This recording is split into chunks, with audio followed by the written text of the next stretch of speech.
the dealership world is going to be completely different in the next 5 years. This is not a good idea. I'm going to tell you right now, this is a mandate. Saying the connected vehicle, it's an iPhone on wheels now, right? 90% of that customer's buying journey happened before they even stepped into the dealership. There needs to be consistency in the people, the process, and the technology. There's a lot of frustration from the customer that they're online, they're looking for the vehicle, right? And then they go in, to the store and the dealer knows nothing about them. Welcome to the Strategy with Jason podcast. Tune in for everything you need to know regarding the automotive industry. Here's your host, Jason Harris. Hey, what's going on, Automotive Nation? Hey, welcome back to another episode of Strategy with Jason, where I get to talk to, well, anybody and everybody I want to talk to who are actually moving the needle in operations and helping dealers across the country generate more consistent, you heard me, consistent revenue. Guys, I got a great guest with me today. I'm actually super excited for this individual. We just been talking a little bit before I started recording, and guys, we're going to be diving into some great topics. If you haven't already guessed, you can probably tell they're from NETSOL. Just because the logo in the background, right? Anyways, guys, I have the one, the only, the oh so famous. He paid me to say that. I have Adam Bruttell with me from NETSOL. Adam, how you doing, man? How's it going? I'm doing very well. Great introduction, Jason. Excited about the podcast today. Yes. And I did pay you. Thank you. Hey, this is why. Hey, guys, thank you so much for taking the time to join us today. We're going to have a lot of fun. Hey, guys, I got a chance to meet Adam actually on a golf course in Florida, and we just really hit it off. I learned so much about what NETSOL is doing over the past few months, and I'm just excited to really kind of share it with you all today. And I think for anybody out there watching and listening to this right now, you're look at the beginning of a new year, or you may already be in the new year right now, and there's not a better time out there than to really look into your operations, your process, your people, and your technology, and make sure that all three of these things are really in line with each other. And me and Adam are going to be jamming about exactly that today. Hey, Adam, real quick, I love kicking off these podcasts with a little origin story. Okay. Because I'm just fundamentally fascinated. I don't think anybody just wakes up one day and goes, hey, automotive, that's what I'll do. So how in the world did you get started in this crazy little world we call the automotive industry? Yeah, it is crazy, Jason. Thank you. Yeah, actually, I was on the financing side and the banking side early in my career, and kind of accidentally fell into the dealer world. I interviewed with the company Telligis, and I was going to do a co-branded card with those guys. They were a telematics leader. They were a disruptor. And they said, Adam, we love your background. We love how you build sales teams, and we would love for you to run our OEM division. And so I built a whole network and built relationships with Ford and GM and Volvo Macchino. So we were the first kind of company to do a direct connect to the onboard computer on the vehicle. And then after that, I've always also just loved cars. I've been a car enthusiast. So stayed in that world. We later sold to Verizon, and then, I got into credit and compliance and lot management, and now I'm in digital retail. So, once you're in it, it's hard to get out of it, but I love it. That's the truth. Yeah. It is. But once it's in this is the industry, that once it's in your blood, good luck getting out of it, man. And that's pretty cool, by the way. I mean, being in kind of I would say not the connected car, the beginning part of kind of connected cars, right? And really seeing, you must be fascinated to see kind of how that side of the business has kind of grown over the years. And, it's pretty cool that was kind of your introduction into it, because, for a lot of us, we had some pretty darn high hopes. The technology is getting better. I still think there's a lot of opportunity. We still haven't kind of, I think, hit the ceiling yet on what we can do with that. But man, that would be a really cool way to kind of jump into the business. Hey, I'm curious. I got to ask, since you're a car guy, what was your first car? My first car was I think it might have been a 1985 Saab Turbo. A Saab Turbo. I would have never guessed that. It was a $3,000 car that my mom gave me. And man, I have some great stories in that car. I think on the back it said it had air conditioning, and it was a stick shift. And so anyway, went to Galveston Beach many times in that Saab turbo. But that was my first car when I was 16. It was my $3,000 Saab. Dude, actually, I admit, for car guys out there, some people might have been laughing about this, but if anybody's actually ever drove that Saab, that thing could move. Like, I just don't think people realize just that was a fun car. Little funny looking, but it was a fun. It was definitely a fun car. Hey, Adam, I'm kind of curious, man. Real quick before we kind of get into it, because you've been in the industry for a while. You've seen just kind of how the industry has just kind of moved and flow and ups and downs. And I'm just curious from yourself, man, like where do you kind of see like the industry right now? I'm just generally. Yeah, I think there's a lot of conflict, right? It's, kind of what I was saying, the connected vehicle, it's an iPhone on wheels now, right? It is. And, I think there's dealer principals and GMs that are kind of embracing that, right? Technology and AI. And then there are other dealers that are having a hard time embracing that, right? And so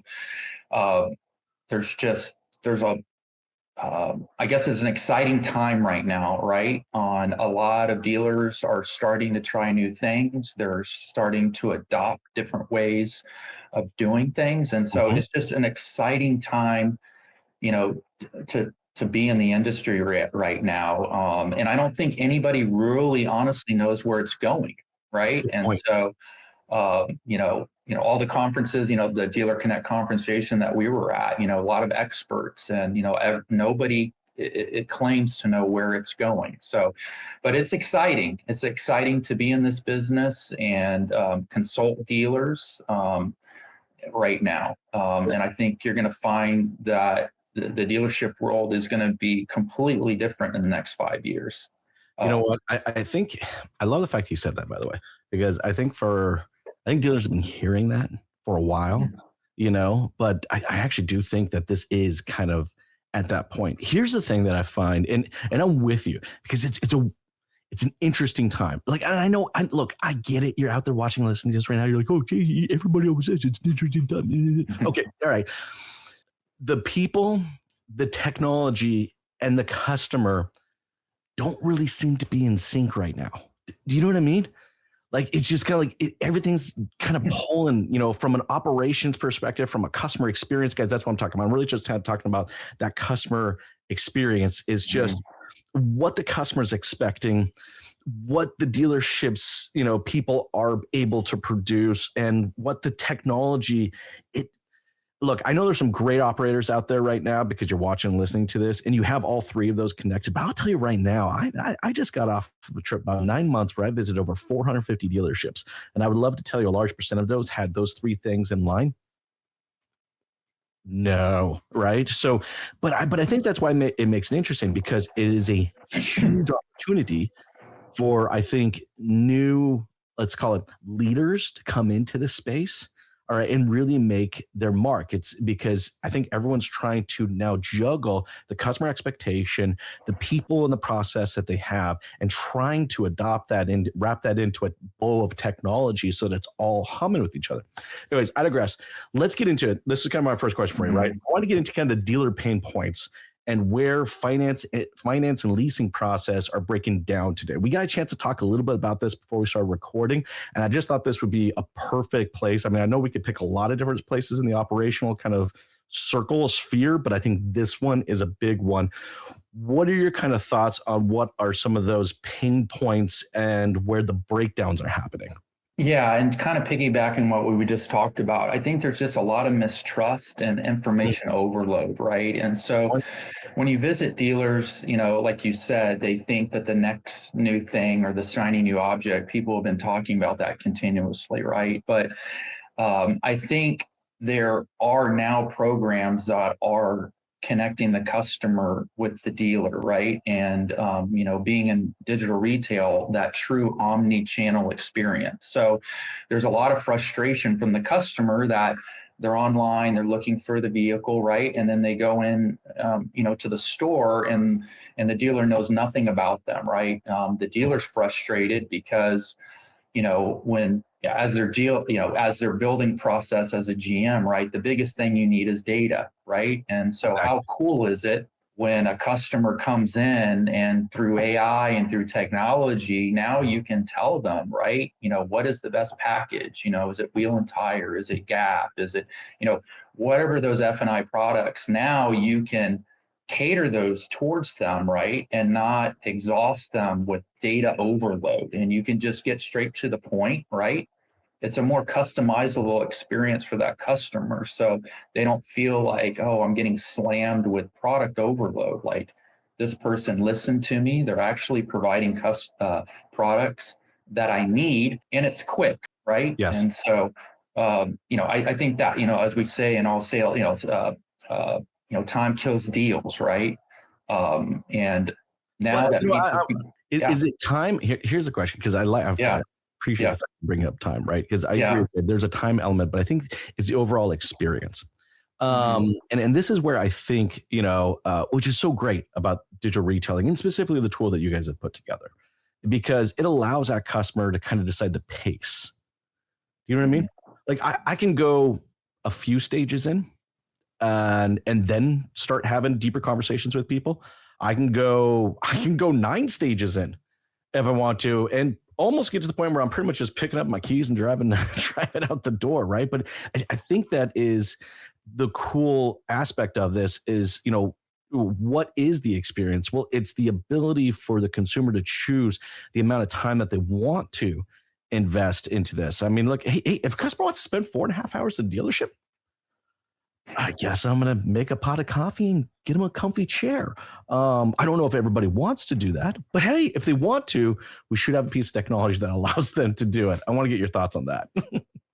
Yeah, I definitely agree. You want a technology, like you said, Jason. If you spend 1 minute or 4 hours on the website, you'll be able to capture that, right? And so, in particular, our product is called Active Shopper. So, you're able to see where that customer journey started and where it ended. So, how cool is it that when that customer comes in, you know exactly where they looked on your website and what products they were looking at. And so it just makes it more efficient, and it makes it a much better customer experience. Well, like I know you're saying it makes it a better experience. I'm going to tell everybody out there right now who's watching and listening, this is not a good idea. I'm going to tell you right now, just coming from me, because I get to say stuff like this. This is a mandate. All right. You have to offer your customer an experience like this. All right. Look, the shopping experience is one of the most important experiences for any customer out there. And guys, here's the thing. You're out there watching, listening to this right now. You're a customer. You literally have done this yourself, okay? You've gone out there and maybe it was a vacation and you were looking at a couple different hotels and you wanted to see what the nightly rates were and what the additional cost for this golf outing and that golf. And you were comparing everything side by side. Guess what you were doing? You were shopping. All right. Look, as an industry, all right, we need to acknowledge the customer's need for a solid shopping experience. I know a lot of you are so focused on the India, and it's good. I'm so glad you have that in dealership. No, there's a reason why you have a $10, $20 million building, right? You're getting the dealership, but a customer needs to spend time shopping. You guys don't have to understand that 90% of that customer's buying journey happened before they even stepped into the dealership, right? So I think, kind of finishing off dealer pain points and where things are breaking down right now, as an industry, we need to be providing a better shopping experience. Adam, love to get your quick thoughts before I jump onto our next topic.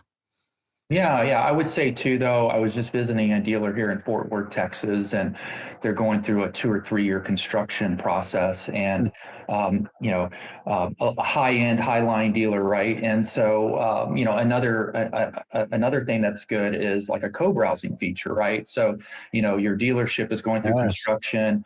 Or snowstorm or whatever is going through, and you have these high maintenance customers, you can actually co-browse and walk them through the omni-channel experience too, which is great. So I think that, hopefully COVID does not happen again, but you just have to be flexible on, coming into store, buying online. And so it's nice to have these tools in your tool belt when you need them. Well, and look, I know for a lot of us, we call it a tool. I don't call it a tool. It's an experience. It is an experience that I think every dealership out there definitely has to have. And guys, again, I will stress this again, and we're going to get into this. I do want to ask you a little bit. That was a great example of a good high performing dealer. And I love, because man, you're out there, you're talking to a lot of dealerships, you're working with a fair amount of groups. I would love to kind of get some ideas from you real quick on just kind of like best practices that you've seen. Because here's one thing, and you mentioned COVID, which is good, because prior to COVID, all right, there were in dealership customers, and then there were digital customers, right? And some dealerships went so far to look at these two groups of individuals separately that they actually would make different departments. You'd have an internet department and then an in-dealership sales department. It's like, come on, guys. Guess what? They're still humans. They're just another set of people, all right? In fact, they spend more time on your digital dealership than they do your physical. Anyways, I digress. I'm going to... I knew I was going to do this. I knew I was going to do this. Let's get back to Adam. You're out there a lot on the road. What are some of the best practices that you've seen on some higher performing groups or dealerships? Yeah, I think the ones, that are high performing are the ones that embrace technology. Yes. And just don't look at, the one thing fits all approach or one thing in the box, right? They embrace disruptors in the industry. They find that fascinating. They want to go with the new disruptor, right? And they're willing to also, they have different brands, right? Those seek different consumers, and they're willing to look at kind of what is the best technology that serves my customers, not what's the kind of the easiest, right? Or what we've done for the last 30 years. They know that the industry is moving fast, and they really embrace those disruptors in the industry. Mm-hmm. I think process is very important too. Training. The sales staff. There's heavy turnover, so it's like, as a dealer, how do I have great training, consistent process that is repeatable, that I can have new people step in. You have the last person left. Mm-hmm. And so, the key is having the right information. I think any good leader of any organization is hungry for the data, because if you don't have the data, you cannot make a good playbook, right? You cannot, it all starts with that. If you don't have the data, you're just guessing. And you're very inefficient. So I think that when you're choosing a vendor, who can give me the best data, right? That I can make the best decisions for my employees and my customers. Actually, I'm glad that you bring that up, right? Who isn't a fan of Moneyball? And look, I love the movie. It's a great movie. If you guys haven't, if you only seen the movie and haven't read the book, you need to read the book. But all right, with that said, look, there is a group of people out there that do exist, maybe at your dealership already. Maybe you need to find them. All right, there is a piece of technology that can give you the data necessary, all right, to make sure that you have the team that can handle, and here's where I'm going with this, can handle the handoff. The handoff is one of the most important aspects of a dealership. And so the best performing dealerships I've ever visited, they're flawless at this. When someone transition from digital to physical, that handoff, the dealerships that are winning right now are executing this beautifully. And I'll give you guys a quick example, because I did this recently. I bought a truck, not too long, maybe 6 months ago, I bought a truck. All right. It was a horrible handoff. In fact, actually, it was so bad, I actually had to walk away and let them take another shot at it. I went online. I was so excited. Did all my research, found the vehicle, figured out how I was going to lease it. And by the way, guys, I didn't normally lease a vehicle because I used to be such a road warrior. I've never leased a vehicle in my life. All right. I came in already. Hey, here's the truck. Here's the stock number. Here's what I'm ready. Let's go. And pretty much everything that I had printed out, they're like, no, that's not real. Like, I pulled it from your website. Yeah, that's not. Anyways, I digress. But you can see exactly where I'm going with this, Adam, right? There was such a monster disconnect in the handoff that I finally said, hey, look, I'm going to walk away right now. but I'm going to give you guys another shot. All right. I'll come back in 2 days. All right. You have the paperwork, and it should just be like, yeah, that's what you saw online. Hey, here it is. It's all ready. It's exciting for you to take for a test drive. Let's go. But guys, that's what I'm telling you right now. The best performing dealerships and groups I work with and have seen right now truly understand the importance of that digital physical handoff, and they got a process around it. Okay, here, let's kind of keep it on the same thing. Let's say where dealers struggle the most, I think, is with consistency. I would love to kind of get your idea, because again, you're out there, you're seeing everybody, you're talking to everybody. What are dealers right now doing to kind of help stay consistent across maybe multiple rooftops and just maybe multiple brands as well?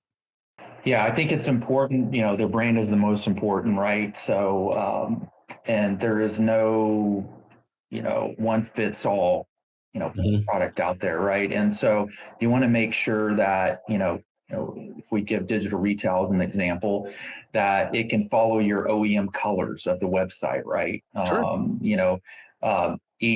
Each dealer, what does the lead gate look like? Each dealer is going to want, or each rooftop brand might want a different, lead gate.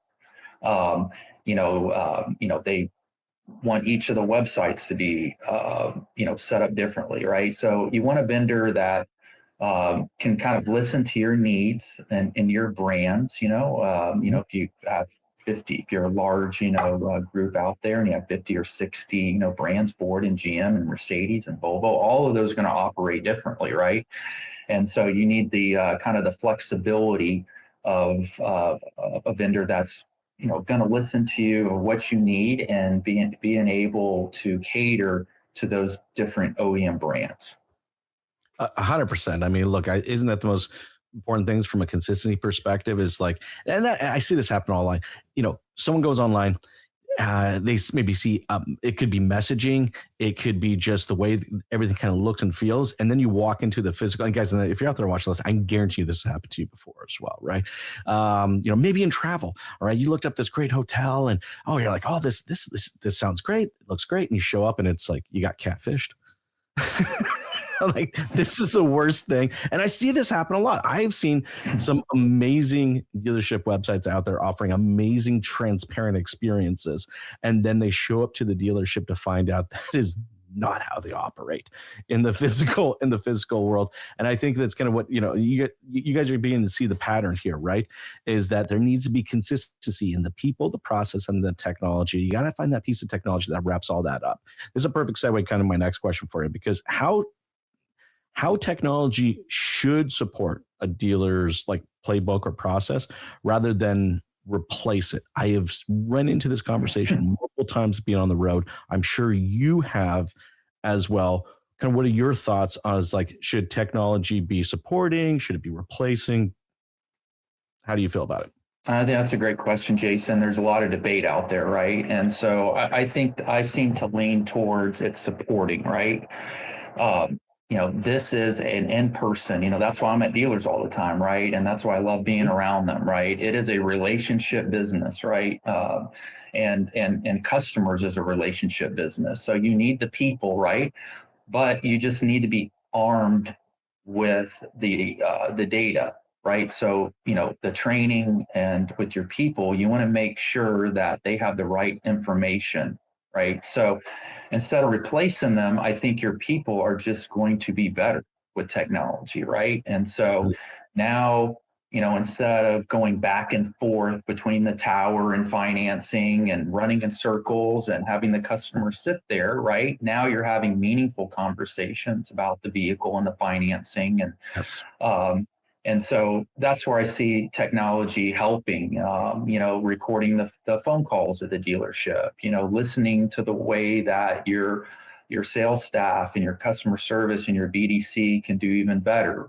And there's millions of those examples, but I think it's, I had a leader that, early in my career that said, everybody wants to do good, right? We want less tellers and more showers. So your sales staff, they want to do a great job. They just want to know how to do better. And now we have technology that can feed them that information to be really good at their job And who wants to suck? Everybody wants to do great, right? And technology is going to help you and your sales staff just, be amazing. So I think, it's exciting. We need to embrace it. You and your employees don't need to think that it's replacing anyone. It's going to make everybody better at their jobs, and ultimately that means selling more vehicles. Well, I love the fact that you brought up kind of keeping everyone informed, right? Because you want to talk about just really just putting, a damper on what should be a great experience is customer knowing more about something than you do, right? That's just, I'm always blown. It always got me a little upset, right? I always hate when someone said, "Oh, the customer knows more about the car than I do." I'm like, that's not acceptable. Like, that shouldn't be the way. Like, the customer shouldn't know more about the programs or the incentives or the lease rates or the finance options than you, all right, the automotive professional, all right, should know out there. And that's why a great piece of technology like this keeps everyone kind of on board. To your point, right? It helps, I think kind of levels everyone up. This is where I see it. It kind of levels everybody up, right? There's no excuse not to know what the programs are, and if someone asks a question, being able to answer it right there on the spot, I think just levels everybody up. And I know that high performers are seeing tremendous value in this because there's a speed element to it, right? They can get the information they need faster. How do you see, and I'm just kind of curious, how do you see this support, I guess, the higher performers, but how do you also see this elevating kind of, let's call them maybe my C players? Yeah, definitely. I think your high performers are always going to seek that information out, right? But now, with AI and technology, the people, your C players that you need to make B players, right? You can feed them that information to kind of have that A player mentality, right? And so, GMs and GSMs are always battling, with training and time, because sales is the most important thing, right? And so to be able to give your sales staff information quickly, and I think it's very important too to have companies that you partner with at the store training, hand in hand, with them, so the combination of being in person training, also with the ability with better technology just frees your time up and makes your people, much smarter and give them the information to make right decisions. Well, I'm glad you brought that up because I didn't have that on my list, but I actually think we should talk a bit about that because I think too often, you see a piece of technology and hey, for a lot of you out there watching and listening right now, you guys might be going to NADA or you maybe just attended NADA, and you may have saw some amazing pieces of technologies out there, but too often I'm hearing just kind of this like, here's a piece of technology, it's going to fix everything, the easy button, bink, here you go, Mr. Fix It. But Adam, you're right. I mean, I admire your guys' approach, not only to the technology, but to you guys understand that it's a people game first. The technology should only be supporting those people. Can we talk a little bit about kind of the training aspect that you guys bring? Because I know a lot of other technology companies out there don't do this, and I think it's cool that you guys do. Yeah, definitely. We'll attend a lot of the Monday sales training when you're bringing in your sales staff and of course your marketing team. So during those meetings, we'll walk everybody through. We're obviously there, multiple days because people get pulled out of meetings for, sales or other priorities. And so, usually we're there 2 or 3 days sitting, with your sales and marketing team going through our product, right? And training everybody how to best utilize digital retail at their dealership. Well, I think that's cool because you're not coming in with a defined process as much as you want to listen and support our process. And that doesn't mean that you're not going to bring in some best practices, I'm sure, because you guys work with dealerships across the country. All right. But it's cool that you're willing to partner. And guys, you've been watching my show for a while. You guys know how much passionate I have about, hey, vendors shouldn't be vendors. you need to find a better partner, right? Someone that's willing to partner with your operations and see true success. Now, that means for everybody out there watching, listening right now, you guys got to make sure before you get into a piece of technology like this, you must have clearly defined objectives. All right. Don't just show up and go, well, I'm just going to sell more cars. No. Clearly define objectives, then work backwards, right, to the technology, the process, and then the people that are ultimately going to support what your objectives are going to be in this new year. Anything you'd add to that real quick, Adam? Just curious. No, I agree with that. Earlier, I talked about just kind of how we have a very customizable experience, and we treat every brand and every dealership different, right? And so it's not a one fits all type of product, right? And so that's important. I'm glad that you hit on that, Jason. So it is listening. It's, what does that particular dealer need? What does that dealer brand need? And then us customizing that omni-channel experience to make sure it's the best for the customer and it's the best for the dealer. Now, I want to get into, and I love that, we keep kind of harping on the experience here. I really do, because at the end of the day, and I've been in some amazing dealerships. Like Adam, I'm telling you, and I know you have too. I've been into some truly amazing dealerships out there where it just seems like their people, their processes, their technology all seem to be in sync with each other, and staff are happy, customers are happy, bottom line P&Ls are healthy. It's amazing what happens when all three of these are actually like gelling well with each other.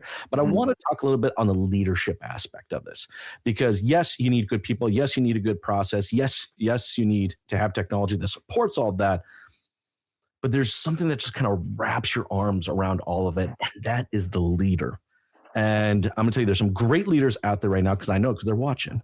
Right. And then there's some ones that really need to take a look in the mirror real quick. But I do want to get into what dealer leaders should be focused on, right, to kind of prepare themselves for kind of this next phase of automotive finance, because, man, we're going to get into a very, very interesting time. Actually, let's do that. Let's talk about what you think it is, and then let's talk about what leaders need to do to prepare that real quick. So let's talk some real talk about what's going on kind of in the financing world. I'd love to get your thoughts. Yeah. I think what's cool about NETSOL, we really, our DNA, and we cut our teeth on captive financing, right? And so that's a real key, when you're with the digital retail experience, is the financing side, right? And so you want to make sure that, what the customer enters on the website matches the experience of what is done when the deal is desk and it's ultimately sent to the lender. So that's kind of where our DNA is, and that experience is real important. I think, which is scary right now, right? The average vehicle is $50,000, the average used vehicle is $26,000. Yeah. We're just coming out of COVID. A lot of people are upside down. They're rolling in what they lost on the vehicle into their next vehicle. Payments are over $1,000, right? And so that's already a touchy subject right now. So you need to make sure that you have all the correct financing information, that you have all of the correct information from the customer to make that as painless as possible. Well, and that's what I'm saying for all the leaders out there watching and listening, right? Because I think this is your responsibility. All right. It's one thing, like I said, to get the people, get the process, get the technology, but the leader needs to kind of have their thumb on the pulse of the customer and understand that there's going to be some tough conversations coming up. All right. People are coming in with vehicles with significantly negative equity. All right. If they bought a vehicle in the last few years, they bought it at incredibly top prices, if not in some cases, plus. And there's going to be some tack and definite leadership required to be able to navigate these conversations. And that's why you need a piece of technology like this, because that part just needs to be a checklist. You just got to be able to have, you want a linear flow. All right. You cannot afford to have these ups and downs like we typically do in a dealership. You guys understand what I'm saying by that, right? You're like, okay, you come off the test drive, everything's great and high, and then boom, let's go into a 4-square. Please, for the love of God, don't do that. Then we go, well, okay, we finally agreed. Then we're gonna take you to the F&I box, and it's just this up and down, up and down. Piece technology makes this linear, but the leadership aspect of this is you got to prepare your team. And I loved, Adam, you've seen some great leaders out there, I'm sure of it, right? What are some great leaders doing right now to just really prep their team for what's coming in this new year? Yeah, I think, a lot of the brands are kind of struggling on the front end piece, right? The front end gross. I find a lot of dealers are taking a loss on the front end, right? And they're okay with that, in many instances, just because they're getting great information and they have a strong F&I product or they have a strong F&I department. And so I think that's kind of where it's going is we're losing 1,200 on the front, but we're making 35, 100 on the back. Also service is really huge right now, right? Having a strong service department gets you through these ups and downs. In any business, you want to have that repeatable, scalable success, right? And so strong leaders are looking at how can we have that sustainable, scalable success and not have those ups and downs, right? And I think, having a technology that has really good benchmarking and reporting that you can see, when I get these leads, what's my front end gross off the lead? What's my back end? What salespeople are working those leads effectively? My F&I managers, what, are they upselling 3 or 4 products per vehicle? And so you need that data to make educated, else you're accidentally succeeding, right? You might have some good months, you might have some bad months, but you don't know why.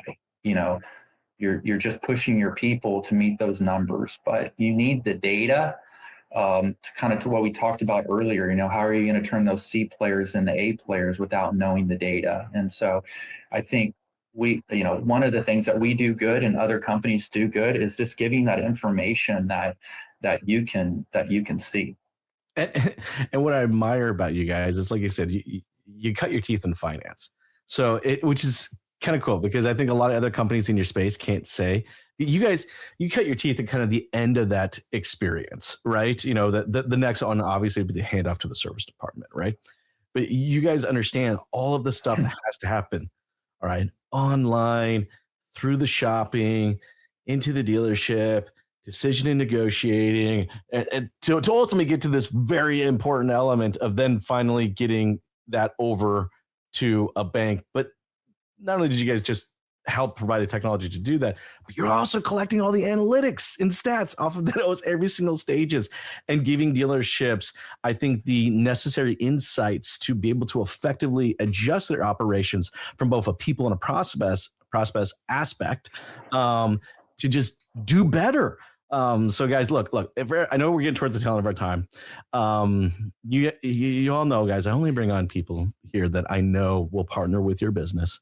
All right, that I'm confident that will add significant value to your operations. So you guys, if you guys don't have a solution like this, you absolutely need to check it out. And if you're watching this before NADA, all right, you can come check out the booth. All right, it's 7213 in the North Hall. So 7213 North Hall. Okay, got to come check out the booth. If this is after NADA and you guys are watching this, you just go to the website. You guys know what it is. But hey, real quick, Adam, before I let you go, for everybody out there watching and listening who would maybe love to kind of continue, because I don't think we covered everything here, right? It's a good conversation, but we got a lot to still talk about, who would like to continue parts of this conversation. Adam, what's the best way to connect with you so they can do that? Yeah, thanks, Jason. Yeah, cannot wait till NADA. It's only a month away. It's going to come here quick. So you can, please send me an email at adam.bruttell@netsoltech.com. If you're able to book a meeting, we'll give you $100. You can go and double that on the blackjack table or whatever you want to do. But we'd love to see you. We'd love to, kind of show you, how we are a disruptor in the industry. I know you guys have been hearing the same thing for the last 15 years. So I'd love to kind of show you, how we are a true end-to-end product with that captive financing DNA. We're able to do that. Absolutely. Hey, for everybody out there watching, listening, we appreciate you. All right. Look, one of the biggest compliments you can give, content creators like us is to share the show. Look, I know you may not hit the like button. You may not put a comment down below. It's okay. But I will say the biggest compliment you can ever give us is to share the show. So if you have a manager, a coworker, a friend that needs to see some part of today's conversation, that means so much to us when you share the show. Adam, thank you so much, man, for taking the time to jam with me today. Really, really looking forward to seeing you at NADA. I know I'll be hanging out at the booth for a little as well. So everybody out there watching, listening, if you'd like to come by, say hi, definitely please do so. Again, guys, I can't stress to you, okay, this is not a good idea. This is a mandate. All right, to better your operations and the overall customer experience, you need to find a partner, all right, in the industry that's going to help you in this space. Adam, again, thank you so much for your time today, dude. This has been a blast. Everybody out there, you guys have a great day. Thank you. Bye. Thanks, Jason. Thanks for tuning in to the Strategy with Jason podcast with your host, Jason Harris. Remember to like, comment, and subscribe. Happy podcasting.